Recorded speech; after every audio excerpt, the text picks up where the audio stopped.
আলেমগণ বলেছেন ইমান টিকিয়ে রাখতে হলে ভোটে অংশগ্রহণ করা যাবে না।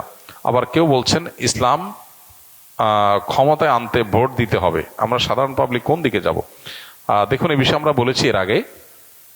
হ্যাঁ, যারা মনে করছেন যে গণতান্ত্রিক বিধি ব্যবস্থায় আপনি ভোট দেওয়া মানে হলো গণতন্ত্র টিকিয়ে রাখা, প্রতিষ্ঠা করা, এখানে ইসলামের পথ রুদ্ধ করা ইত্যাদি ইত্যাদি অনেক যুক্তি পেশ করে ভোট দিতে নিরুৎসাহিত করেন এক শ্রেণীর আলেম বা এক শ্রেণীর মানুষ।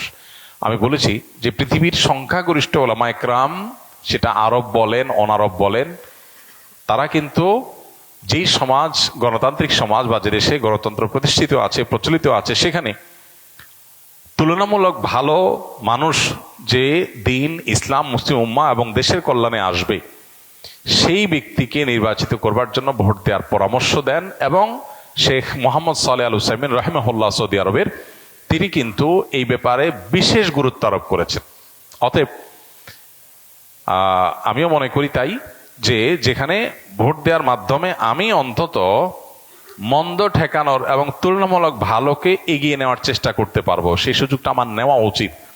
ভোট যাকে দিলাম সে জিতলো না, হতে পারে সে জিতবে না, এরকমটা আপনার মনে হতে পারে, কিন্তু কি হবে, এই ভোটের পার্সেন্টেজ, তার মতামত, সে যদি কোনো সত্য পথের পথযাত্রী হয়ে থাকে, তাহলে তার মতামতকে সমাজে প্রতিষ্ঠিত করার ক্ষেত্রে এগিয়ে যাবে, সে সমাজে প্রভাব তৈরি হবে যে এত পার্সেন্ট মানুষের মতামত এটার কারণে সমাজের বা রাষ্ট্রের নীতি প্রভাবিত হবে। এই জন্য আপনার একটা ভোট গুরুত্বপূর্ণ।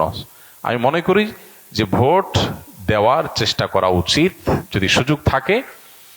আর যে সমস্ত ওলামা একরাম বলছেন না, দেওয়া থেকে বিরত থাকা উচিত, ওনারা একটা দৃষ্টিভঙ্গি থেকে বলছেন, আল্লাহর কাছে তাদের ইস্তেহার জন্য তারা আজর পাবেন নিশ্চয়ই। আর ওলামাদের এই মত পার্থক্য, এটা ইসলামের সৌন্দর্য। তবে আমরা সাধারণ মানুষ যেটাকে সঠিক মনে করি সেটা করব। অন্যটার বিরুদ্ধে উঠে পড়ে লেগে আমরা গতানুগতিক সিস্টেম অনুযায়ী যে একজন আরেকজনের বিষোদ্গার করা, সেটাতে আমরা কোনো অবস্থাতে যেন না যাই, সেটা খেয়াল রাখতে হবে। সোশ্যাল মিডিয়াতেও দেখা যায় এটা নিয়ে প্রচুর পক্ষ বিপক্ষে আপনার কথাবার্তা বলা হয় এবং অহেতুক নিজেদের আমল আখলাক নষ্ট করা হয়, এটা যেন না হয়। মতামত থাকতেই পারে, আমাদের সবার উদ্দেশ্য আল্লাহর সন্তুষ্টি, আমাদের সবার উদ্দেশ্য এজ এ মুসলমান কোরআন ও হাদিসের উপর টিকে থাকা। ইস্তেহাদ বা গবেষণা, এটা কিয়ামত পর্যন্ত এটার রাস্তা ওপেন থাকবে।